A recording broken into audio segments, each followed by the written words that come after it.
갈라디아서 5장 13절 말씀입니다. 형제들아, 너희가 자유를 위하여 부르심을 입었으나 그러나 그 자유로 육체의 기회를 삼지 말고 오직 사랑으로 서로 종노릇하라. 아멘.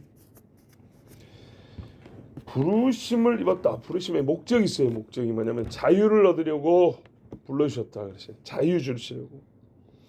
어디로부터 자유냐? 죄의 종. 죄를 못 이겨요. 사망의 종. 죽기를 무서워하여 평생의 종노릇 한다 그랬어요.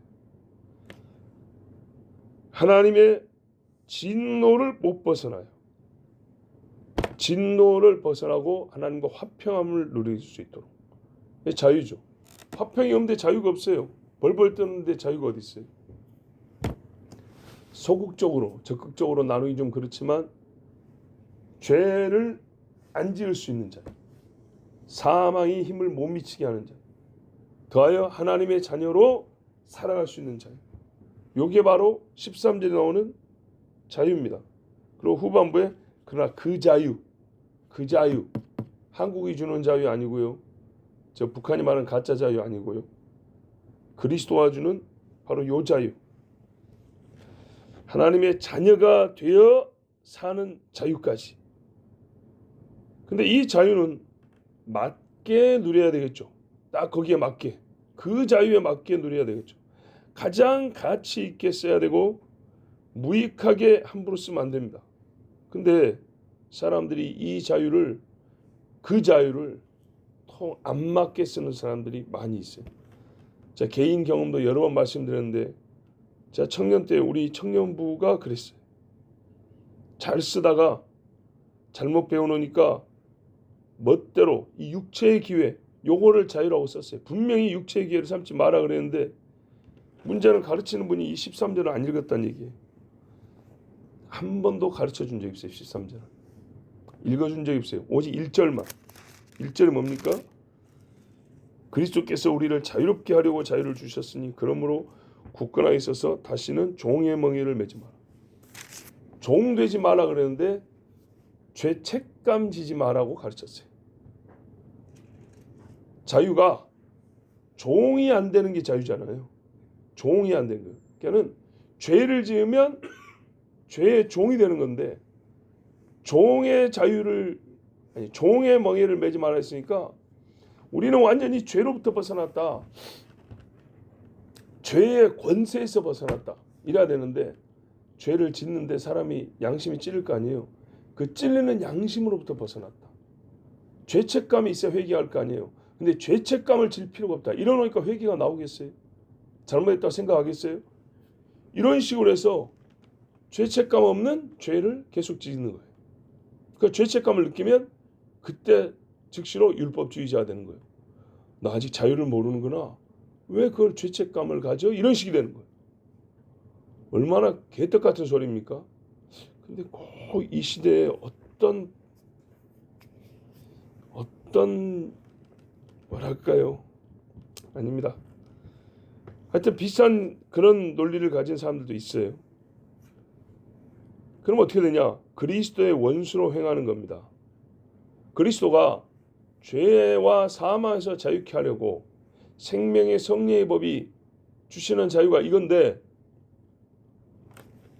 오히려 죄를 짓고 자빠졌으니 그리스도의 원수로 행하는 것이 되겠죠. 근데 직접적으로 원수는 뭐냐면 예수 믿어도 소용없어 뭐 이렇게 말한다든지 예수는 그리스도가 아니야 이러면 직접적으로 원수죠. 근데 직접적으로 예수가 그리스도가 아니라는 둥 하나님의 아들이 아니라는 둥 뭐 예수 믿어봐야 구원을 못 받는다는 둥 이런 식으로 직접적으로 원수되는 말을 한 건 아닌데 예수 믿으면 구원받지 이래놓고 말은 이렇게 해놓고 지 멋대로 살아요. 실제적으로는 그리스도의 원수인 거죠. 부모 자식인데 네 아버지가 누구야 하면은 우리 아버지 누구지 족보 확인해보니까 맞네. 근데 생활은 어떻게 하냐? 꼭 지가 아버지 요거들 먹을지만 하는 거예요. 그럼 안 되겠죠. 그런 거예요. 말로는 그리스도를 믿는다 해요. 믿는다 하면은 믿음에 맞게 살아야 되는데 술 처먹고 음란하고 사기치고 욕하고 세상 할 거 똑같이 다 해요. 그럼 그 사람은 어떻게 되죠? 말은 그리스도 편인데 행위는 그리스도의 원수가 되는 거죠. 이런 겁니다. 육체의 기회를 삼으면 그리스도의 원수로 사는 겁니다. 이거는 안타까운 정도가 아니라 하나님을 화나게 하는 거예요. 이스라엘 사람들이 말로 이스라엘이래요. 지금 말로 여호와를 섬긴대. 그런데 율법 하나도 안 지켜요. 제사장들도 도둑질을 한다 했어요. 강도짓을. 그러니 하나님이 어떻게 합니까? 너희는 입술로만 나를 경외함이니라 이랬잖아요. 마음은 내게서 멀도다. 입술이라도 붙어있으면 다행 아닙니까? 그러니까 더 큰 죄다. 그래서 말을 못 놀리게 다 하나님이 입을 막아버렸어요. 입을 어떻게 막았죠? 죽은 자는 말이 없죠. 그렇게 되는 겁니다. 자유를 오용하는 것. 이 땅에도 보세요. 자유민주주의라고 자유를 줬더니 온갖 자유를 부셔뜨리는데 그 입놀림을 하고 있죠. 그러면 어떻게 됩니까? 그 자유를 뺏기는 겁니다. 뺏긴 다음에는 땅을 쳐봐야 소용없고 당대는 그럭저럭 넘어갈지 모르는데 그 자식 때 손자 때 부모들이 다 자기 자식한테 뭐 남겨주고 죽으려고 하는데 희한하게 본인은 누렸던 자유는 다 뺏어놓고 자식들은 종노릇하게 만들어 놓고 간단 말이에요. 이 얼마나 어리석은 짓입니까? 이 육체의 기회를 삼는 겁니다. 피로 산 자유입니다. 성경이나 세속이나 자유를 마귀가 원하는 게 아니기 때문에 제대로 된 자유는 마귀가 원하지 않아요. 신앙의 자유 원하지 않아요. 이 자유를 얻기 위해서 다 피로 샀어요. 피로. 네? 근데 자유를 잃으면 동시에 뭘 다시 흘려야 되냐 하면 피를 흘려야 된다는 걸 생각 안 해요. 이 사람들이 육체의 기회를 삼다는 말은 어떻게 되냐 하면 자유를 얻었다는 말을 동시에 법 없음으로 생각하기 때문에 야 그리스도가 자유를 줬단다. 율법하고 우리하고 전혀 상관없어. 그래 했어요. 맞는 것 같기도 하고 뭔가 얘가 말하는 투를 보니까는 딴 마음을 갖고 있는 것 같은데 율법하고 우리하고 전혀 상관없다니까. 율법에 적용을 안 받아. 그리고 끝이에요. 무슨 말이 되냐? 법이 없는 자가 되는 거예요. 법이 없는 자. 그리스도를 믿고 나서 그 전에는 하나님의 법이라고 율법을 생각을 했는데 이제는 그리스도를 믿고 나서 율법을 뺀 다음에 자유를 이따구로 이상하게 생각을 하면 그 사람에게는 실제로 뭐가 없냐면 하나님의 법이 없어지는 거예요. 근데 성경의 고린도전서 같은 데 보면 뭐라 하느냐면 그리스도의 율법 이렇게 표현했어요. 예수 믿다고 하면 내 말을 지켜라 이렇게 됐어요. 근데 아까 자유가 뭐예요? 말 지키는 거 상관이 없죠. 지금 멋대로 살아가는 거죠. 그러니까 있던 율법은 잘라버리고 그리스도의 말은 받아들일 필요가 없고 이 말을 받아들이면 할 게 너무 많아지는 거예요. 자유가 없어지는 거예요. 육체의 기회를 얻을 수가 없어요. 그러니까는 법 공백 상태가 되는 거예요. 법이 없어요. 예수 믿다는 이름만 갖고 있고 실제로는 알맹이로는 하나님의 법을 없애버리는 나는 법 없다. 그러니까 어떻게 해요? 법이 없으니까 멋대로 살아도 되죠. 자유라는 보따리 이름 꼬리표만 하나 붙어 있고 속에는 하나님의 법 없음. 율법도 없고 예수의 말씀도 없고 법 공백. 이름하여 무법천지라 그러죠. 세상에서 법이 없으면 개판되는 거예요. 진짜 개보다 더 험하게 살아요. 하나님의 법이 없는 상태가 되는 거예요. 그리고 이런 사람들이 좋아하는 성경 구절은 뭐냐면요. 로마서 5장 끝에 가면 죄가 더한 곳에 은혜가 더욱 넘쳤나니 이것만 겁나게 좋아해요. 앞뒤 다 자르고. 제가 그래서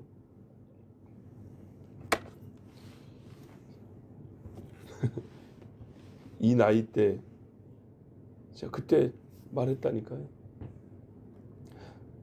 그 다음 구절은 못 읽었냐고. 그런즉 우리가 어찌하리요? 은혜를 더하게 하려고 죄를 더 지으리요?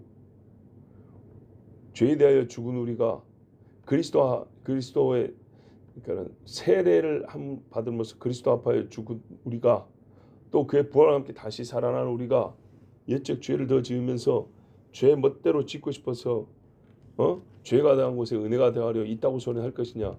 죄가 더한다는 말이 뭐 나이트클럽 가면 은혜가 더 있단 말이냐? 예배당 오지 말고 술집까지. 죄를 인식. 아, 내가 죄인이구나. 내가 이렇게 큰 죄인이구나. 알수록 은혜가 크다는 얘기지. 사람을 찔러 죽여놓고도 내가 뭔 죄인데요? 이 사람한테 어디 은혜가 있냐? 지금 멋대로 살면서 하나님 앞에 죄 지었다는 걸 모르고, 근데 양심으로 조금 알아요. 이렇게 살면 안 된다는 거. 근데 회개는 하기 싫거든요. 바꾸고 싶진 않거든. 그러니까 뭐라 그래요? 뭐 죄가 뭐 우리 보고 죄 지었다고? 야, 죄가 더한 곳에 은혜가 더 있다 그래서 정죄하지 마. 너 이런다고. 거기서 무슨 경건의 능력이 있겠어요? 온갖 불법만 있지 더러운 죄 냄새만 나지 경건의 능력 전혀 없어요. 한 번만 더 말할게요. 한 번만. 가르치기를 남자 여자 아무렇게나 자고 댕겨도 된다고 가르쳤다니까요. 교육자가. 우리 청년부 전도사님이 그리 가르쳤다고요. 가르치는 거라니까 이게. 그래도 하나님이 용서해 주신다. 회개해라가 아니고 괜찮아.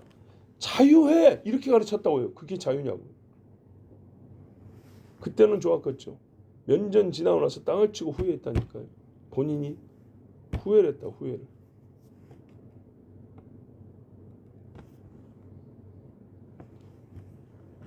죄의 멍에를 매지 말라. 죄입니다. 죄. 죄 책감이 아니고 죄의 느낌이 아니고 죄 자체가 네하고 상관없게 만들라고. 죄가 여기 들어오지 못하게 하라고. 죄를 끊어버리라고 그랬더니 죄 책감에서 자유. 이렇게 바꿔먹으면요. 성경을 이렇게 바꿔버리면 죄를 더 짓게 되고 하나님의 은혜에서는 떨어져 나갑니다. 진짜로 떨어져 나가버립니다. 자, 이럴 때 이제 또 성경에서 끌어다 드는 사건들이 있어요. 요셉이 경건함을 지켰다는 이야기는 안 하겠죠. 가슴 찔리니까. 기껏 한다는 이야기 뭐예요? 다윗이 범죄했어도 하나님이 그를 그 죄를 허물지 아니한 사람의 행복에 대하여 다윗의 말을 꼭 이런 것만 갖다 쓴단 말이에요. 그럼 다윗이 여기 와갖고 자기 침상을 적실 정도로 회개한 거는 그걸 가르쳐야지. 그럼 이게 위선이라는 겁니다. 사람이 죄를 짓는 것이 위선이 아니고 죄인이니까 죄 짓고 사는 거예요. 근데 위선은 뭐냐면 죄를 죄 아니게 만드는 거예요. 죄 지어놓고 안 지었다고 말하고 죄를 용서해 주신 하나님 앞에 나 받을 용서 없다고 말하는 이거같이 뻔뻔한 짓이 없어요.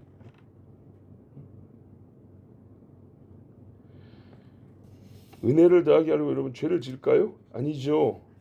근데 그런 사람들이 바로 이 육체의 기회를 삼는 사람들은 그런 말을 합니다. 그렇게 할 수밖에 없어요. 자기 행위를 합리화하려면. 이에 대하여 오늘 본문 같은 말을 한 사도들이 또 있어요. 우리 얼마 전에 유다서 봤잖아요. 유다서 4절에 보면 가만히 들어온 몇 사람이 있는데 요들이 어떤 말을 했냐면 보면 심판을 받으려 갈라디아서 그런 것처럼 정죄받기로 판결받기로 미리 정해진 놈들이다. 아주 단호하게 얘기했어요. 왜 그러냐?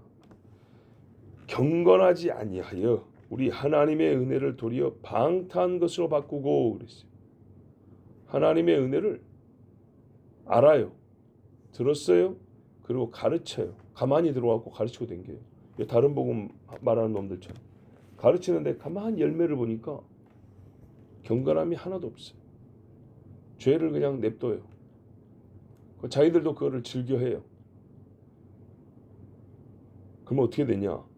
잘 보세요. 홀로 하나이신 주제 곧 우리 주 예수 그리스도를 부인하는 자라 그랬어요. 아까 제가 그리스도의 원수로 산다 그랬죠. 성경에 있는 말 그대로예요. 예수를 부인한다.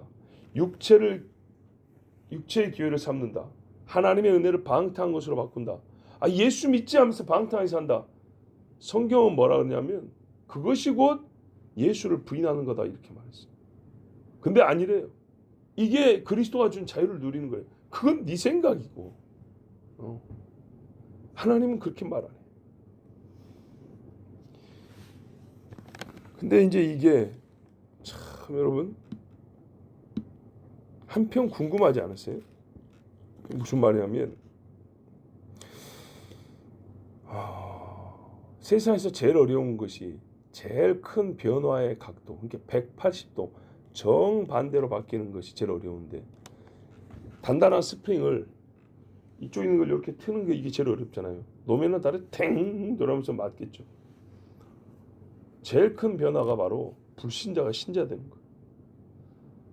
근데 이 시대에 살면서 제가 답답한 게 뭐냐면 불신자가 신자되는 이 어려운 일은 겪었는데 같은 신자인데 5도 좁히기가 어려운 거예요. 10도 좁히기가 어렵고. 네? 그리고 신자가 불신자한테 가서 예수 믿으세요라는 제일 어려운 소리는 해요. 제일 어렵잖아요. 불신자한테 예수 믿으래. 70년 80년 우상 숭배한 사람한테 예수 믿으라는 거예요. 그거 다 버리고 다 회개하고. 얼마나 어려운 이야기예요. 그거는 쉽게 말하고 될 거라고 믿어요.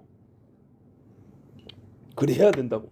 근데 본인은 예수 믿는 난데 이 어려운 건 했는데 5도는 바꾸기 싫다는 거예요.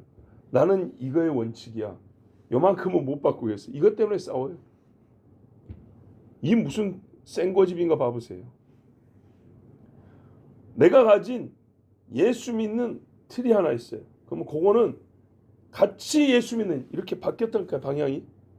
같이 바뀌었으니까 기껏해야 1도, 2도, 3도, 4도, 5도, 10도 각도 차이가 얼마 안 나요. 근데 이거는 절대 못 바꾸겠다는 거예요. 그래놓고 불신자 보고 믿으라는 180도는 바꾸겠다고. 그건 또 해야 된대. 근데 같이 믿으면서 5도는 못 좁히겠대요. 정말 기가 막힌 이야기죠. 성경에 이런 문제에 대해서 말씀한 경우가 있어요. 옛날에 종교기획자들도 카톨릭에서는 다 나왔는데 세례에 대한 의견이 달라가지고 싸웠다니까요. 그나마 우리가 이렇게 싸울 것이 아니다. 합치자. 예, 우리의 주 신앙이 같지 않냐. 그래서 우리의 신앙 고백을 좀 모아보자.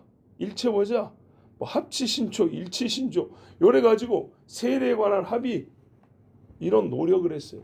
노력 필요하죠. 당연히 필요하죠. 잘했어요. 그리고 약간의 차이점들은 굳이 싸울 필요 없이 그거는 서로가 또 인정을 해줬어요. 그러면 되는데 요만큼 차이 갖고 불신자보다 더 험하게 정죄하고 욕하고 이런 경우들도 많아요. 근데 또 한편으로는 뭐 비슷한 말이 한데 그 오도를 충분히 바꿀 수 있을 것 같은데 못 바꾸는 경우가 대개 어떤 경우냐? 봐보세요. 신앙관이라고 했죠. 정치적 견해들이에요.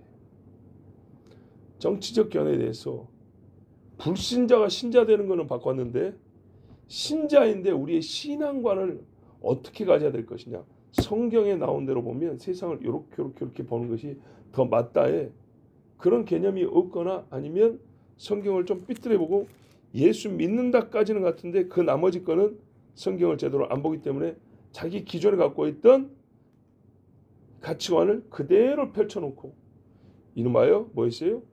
지역, 지연, 학연, 나는 사회적 지위가 얼마나 높으니까 이런 거.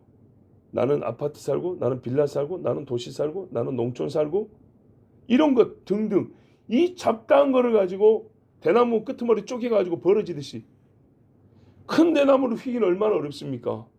그죠? 불신에서 신자 이렇게 휘어놓고 그 끄트머리를 또 갈라낸 다음에 이렇게 막 펼쳐가지고 그거를 못 묶어요.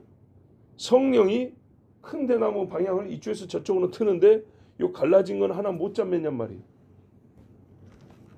할 수 있죠. 근데 사람의 죄와 욕심이란 게 바로 거기서 못 모인다니까요. 대나무 갈라듯이 갈라놨고 이거 그냥 줄 하나 묶으면 될 것 같은데 끝까지 고집을 부려서 끄트머리가 풀어진 채로 바람 불면 서로 치고 스치고 쓰리고 아프고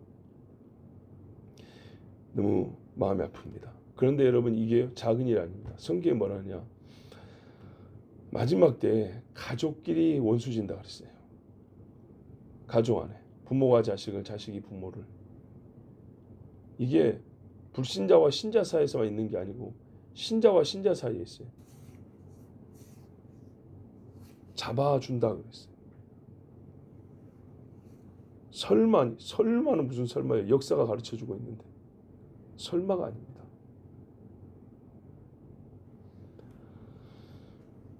북한이나 중국이나 지하교회라 그래. 지하교회. 그게 무슨 말이냐면 겉으로 십자를 못 내놓고 공개적으로 교회라는 이름도 붙이지 못하고 조용히 숨어서 예배드린다는 거죠. 가끔 거기가 발각되는 경우가 있어요. 은밀하게 했는데 왜냐하면 그 중에 한 사람이 가서 꼬질러 버리면 그렇게 되는 겁니다. 그러면 거기 있던 형제 자매했던 사람들 전부 다 죽거나 병신되거나 저기 수용소로 다 끌려가는 거예요. 경찰서 유치장에 하룻밤 들어가 보신 적 있으세요? 그것만 하더라도 괴로운 이야기인데 포로 수용소 같은 정치범 수용소 가가지고 10년 20년을 거기서 짐승처럼 산다. 상상이 됩니까?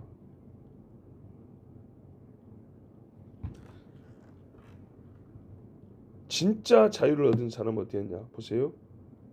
참 자유의 부르심 목적이 있어요. 부르심으로 말미암아 할 일이 있어요.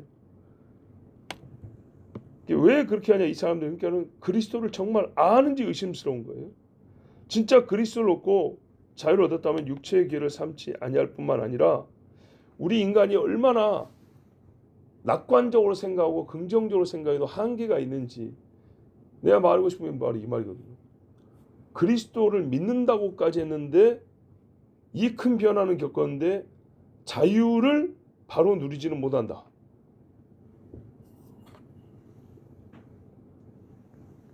불신자가 신자 되는 이 큰 변화는 겪었는데 변화가 된 다음에 주신 자유는 제대로 누리지는 못한다. 그게 이해가 되냔 말이죠. 아까 말한 대로 이거는 작은 각도의 변화만 있으면 되는 정도라고요. 왜냐하면 본인이 불신자였다가 신자가 됐다면서요. 됐으면 자유를 누림에 대해서도 가르쳐주면 아 그런 거구나 하고 금방 따라올 수 있어야 되는데 끝까지 아니야. 자유는 그런 게 아니야 하면서 제 멋대로 살아요. 그랬을 때 과연 그 사람은 불신자에서 신자가 된 거냐? 바로 이럴 때 아니라고 말할 수 있는 거예요. 왜냐하면 믿음은 네 행위로 나타난다 그랬어요. 잘 보세요. 그래서 행위로 구원받는 게 아니지만 믿음은 알맹이가 없는 게 아니에요. 지식도 있어야 되고 행위도 그 안에 구성물로 들어있어요. 도시락에 밥도 있고 국도 있고 김치도 있는 것처럼 행위라는 것이 믿음하고 하나라고. 믿음 자체가 행위가 있는 거라고요. 예? 말뿐인 믿음이라는 건 없습니다. 말뿐인 사랑이라는 것도 없어요. 우리 결혼합시다. 그럼 예식장도 잡고 살 집도 사야 되고 뭔 소리 하는 거예요? 그런 거 왜 필요해요? 아니 결혼하자면서요. 아 그래 결혼하자고. 아 결혼을 하면 같이 사는 거 아니에요? 아니 나는 그냥 결혼하자고. 이게 뭔 말이에요 도대체? 그렇죠? 밑 빠진 독도 아니고 뚜껑 없는 독인가요? 바람이 휑휑 다니지. 이거 아무것도 담을 수 없는 말이죠. 결혼한단 말은 지금부터는 다른 남자 여자 안 만난다는 얘기고 같이 산다는 얘기고 같이 생활한다는 얘기고 한 몸이라는 얘기고 그 말인데 내용물은 싹 부인하면서 말로는 결혼합시다 100번 1000번 뭔 말이냐고. 그게 왜 그런 쓸데없는 소리 하냐고. 그리스도를 믿는다면서 예수를 주님으로 믿는다면서. 근데 그래 믿는다고 믿으면은 말씀대로 해야지. 그거 아무 상관없어. 나는 그냥 믿어. 하나님하고 말장난합니까? 그래서 이렇게 나왔어요. 자유를 얻었으면 자유는 무슨 능력을 주냐? 또한 자유를 얻었다는 게 하나님이 무슨 뜻으로 하신 말씀이냐? 즉 자유로 불렀다의 최종 목적이 뭐냐? 보세요. 오직 사랑으로 서로 종노릇하라. 이게 자유예요. 이게 자유를 누리는 거예요. 자유를 주신 목적이에요. 자유를 느낌으로 받았다는 그것이 목적이 아니고 자유를 받은 후에 하나님이 하게 할 일이 있어서 자유를 준 거예요. 자유를 못 얻으면 이게 안 돼요. 사랑으로 종로로 달아가 안 된다고요. 자유가 없으면. 근데 이게 하나님의 법인데 자유가 곧 법 없음 돼버리니까 지 육체 원한 대로만 사는 거예요.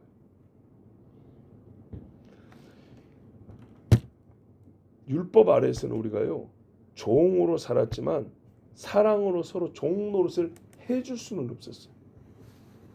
네 자유로 뭐 할래 했더니 나는 저 형제의 종 노릇 하고 싶어요. 이런 말이 나올 수가 없다니까요. 이건 예수 믿을 때 가능한 거예요. 수많은 예수 믿는 사람들이 그래서 그렇게 살았어요.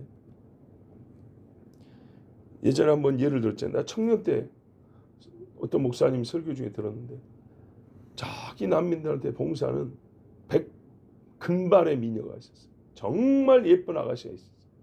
근데 기자가 와가지고 물었다는 거예요. 너무 아까웠어. 자기 말로. 당신같이 예쁘고 당신같이 고운 아가씨가 아니 누가 이런 일하면 100만 불을 준다 그러던가? 아 왜 이 험한 데 가지고 이렇게 고생하냐고. 누가 뭐 이런 거 하면 100만 불 준다 그랬어요? 그랬더니 이 아가씨가 진짜 최고의 미인인데 뭐라 그러냐면 저도요 누가 100만 불 준다고 이런 일 안 해요 그랬어요. 이게 돈의 문제가 아니라는 거죠. 돈 받고 하는 일이 아니라는 거예요. 당신 같은 수준에서는 이게 돈 받고 하는 거야 이런 생각 들겠지. 나 돈으로 하는 게 아니고 내가 그리스도 예수로 구원을 받아서 그 은혜에 감사해서 사랑으로 빚진 자라 이렇게 봉사하는 겁니다. 이게 이해가 돼야죠. 예수를 모르니까 이해가 돼야지. 예수를 믿으니까 사랑으로 서로 종로를 하라는 행위가 나온단 말이죠. 이 행위를 예수를 안 믿는 사람은 이해를 할 수가 없어요. 이 행위의 원리를 그 힘이 어디서 나온지를 알 수가 없어요. 예수 믿으면 보세요. 종으로 사는 정도가 아니라 종 노릇을 해준다니까. 이게 자유예요. 그랬더니 형제를 위하여 사랑으로 종노를 하라 했더니 이게 자유라 했더니 그거는 뭐 생각도 못하고 지 멋대로 살면서 괜찮아 우리는 자유를 얻었잖아. 얼마나 천박합니까. 이런 베드로 사도도 같은 경고를 했습니다. 베드로전서 2장 16절부터 21절에 너희는 자유가 있으나 그 자유로 악을 가리는 데 쓰지 말고 오직 하나님의 종과 같이 하라. 똑같은 말이죠. 무사람을 공경하며 이게 서로 사랑으로 종노라는 거예요. 베드로는 좀 더 구체적으로 가르쳐 있어요. 무사람을 공경하며 형제를 사랑하며 하나님을 두려워하며 왕을 존대하라. 사환들아 범사에 두려워함으로 주인들에게 순종하되 선하고 관용하는 자들이만 아니라 또한 까다로운 자들에게도 그리하라. 부당하게 고난을 받아도 하나님을 생각함으로 슬픔을 참으면 이는 아름다우나 죄가 있어 매를 맞고 참으면 무슨 칭찬이 있으리요. 그러나 선을 행함으로 고난을 받고 참으면 이는 하나님 앞에 아름다우니라. 이를 위하여 너희가 부르심을 받았으니 보세요. 여기도 요거를 위하여 부르심을 받았다고 했어요. 그리고 자유가 아까 나왔죠. 그리스도도 너희를 위하여 고난을 받으사 너희에게 본을 끼쳐 그 자취를 따라오게 하려 하셨느니라. 아멘. 그리스도가 하나님의 아들로서 자유가 있죠. 원래 아들인데. 근데 어떻게 해요? 우리를 위하여 종노를 했잖아요. 형제를 위하여 종노를. 바로 이것이 예수 믿는 사람들이 누리는 자유라는 겁니다. 오직 사랑으로 서로 종노를 하라. 그러면 말씀을 잘라먹기 하지 말고 꼬거나 삐뚤지 말고 있는 그대로 처음부터 끝까지 온전하게 읽고 그대로 받아야 됩니다. 예수 그리스도를 믿으면 우리가 자유를 얻었는데 이 자유는 하나님이 끄트머리 어디까지 서로 사랑으로 종노를 하기까지 하라고 주신 자유입니다. 기도하겠습니다. 아버지 하나님 감사합니다. 오늘도 인도하시고 생명 주셔서 하나님을 찾아 나올 수 있는 자유를 주시고 아버지가 이 시간에 주시는 또 하나의 진리의 자유, 우리의 생각의 자유, 곧 마귀에게 사로잡혀 있지 않냐고 하나님의 나라를 향하여 뻗어가는 생각의 자유, 허락해 주셔서 감사합니다. 주님, 우리에게 또한 이 세상의 악한 자들의 말이나 세상을 사랑하거나 본받거나 이 세대를 따라가는 망령된 행실을 버리고 깨끗하고 정결하고 진실함으로 주를 섬길 수 있도록 형제자매 간에 서로 사랑으로 종노를 할 수 있도록 인도하여 주시옵소서. 참 자유를 알고 그 자유를 누리게 하여 주시옵소서. 예수 그리스도 이름으로 기도하옵나이다. 아멘.